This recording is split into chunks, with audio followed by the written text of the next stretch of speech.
ചേലക്കരയിലെ ചെക്കന്മാരൊക്കെ ഇപ്പൊ ക്ലാസ് ആട്ടാ. അതിനൂതന ഹൈടെക് സാങ്കേതിക വിദ്യകളോടെ വൻ നഗരങ്ങളെ പോലും വെല്ലുന്ന സൗകര്യങ്ങളുമായി നമ്മുടെ ചേലക്കരയിൽ naturals beauty parlour, doctors tower, near bus stand, Chelakkara.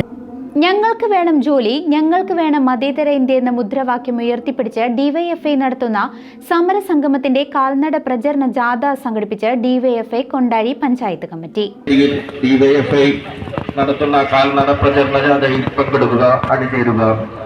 കഴിഞ്ഞ 10 വർഷക്കാലമായി ഇന്ത്യ എന്ന രാജ്യത്തെ ഭരിച്ചു പറയുകയും കാപട്യം നിറച്ചുകൊണ്ട്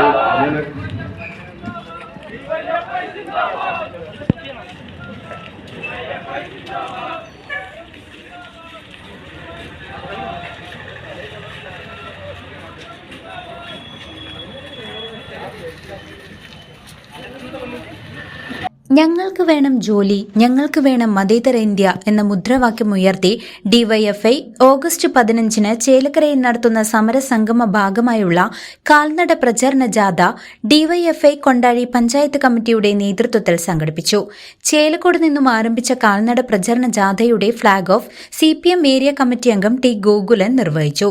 ഏറ്റവും വലിയ കൊട്ടിഘോഷിച്ച സായുധ സേനയിലേക്ക് ആളെ എടുക്കുകയാണ്. എല്ലാ ചെറുപ്പക്കാരോടും അപേക്ഷിക്കാൻ പറഞ്ഞു. ഇന്ത്യ രാജ്യത്തെ കോടിക്കണക്കിന് വരുന്ന ചെറുപ്പക്കാർ അപേക്ഷയും കൊടുത്ത് കാത്തിരിക്കുകയാണ്. എന്നാണ് അഗ്നിവീർ നടപ്പിലാകുക. 5 വർഷമുള്ള പണി. 5 വർഷം കഴിഞ്ഞാൽ റിട്ടയർ ചെയ്ത് വീട്ടിൽ പോകണം. ഇതാണ് ഇന്ത്യ ഗവൺമെന്റ് പറഞ്ഞത്. പക്ഷെ ആരെയും പറ്റിയിട്ടില്ല. അങ്ങനെ ഇന്ത്യ രാജ്യത്തിനകത്തെ വലിയൊരു ജനവിഭാഗം, ഞാൻ നേരത്തെ സൂചിപ്പിച്ചതുപോലെ 10-45 കോടി ജനങ്ങൾ, ചെറുപ്പക്കാർ, 40 വയസ്സിന് താഴെയുള്ളവർ, ഒരു പണിയുമില്ലാതെ ഒരു ജോലിയുമില്ലാതെ തെക്കുവടക്ക് നടക്കുന്ന ഒരു സമീപനമാണ്, രീതിയാണ് ഇന്ത്യ രാജ്യത്ത് നടന്നുകൊണ്ടിരിക്കുന്നത്. അവർ മറ്റു പല രാജ്യങ്ങളിലേക്കും പോവുകയാണ് തൊഴിലന്വേഷിച്ച്. രാജ്യങ്ങളിലേക്കും വിദേശ രാജ്യങ്ങളിലേക്കും പോവുകയാണ് ഒരു തൊഴിലിനു വേണ്ടി. എന്തു പണിയെടുക്കാനും തയ്യാറാണ്.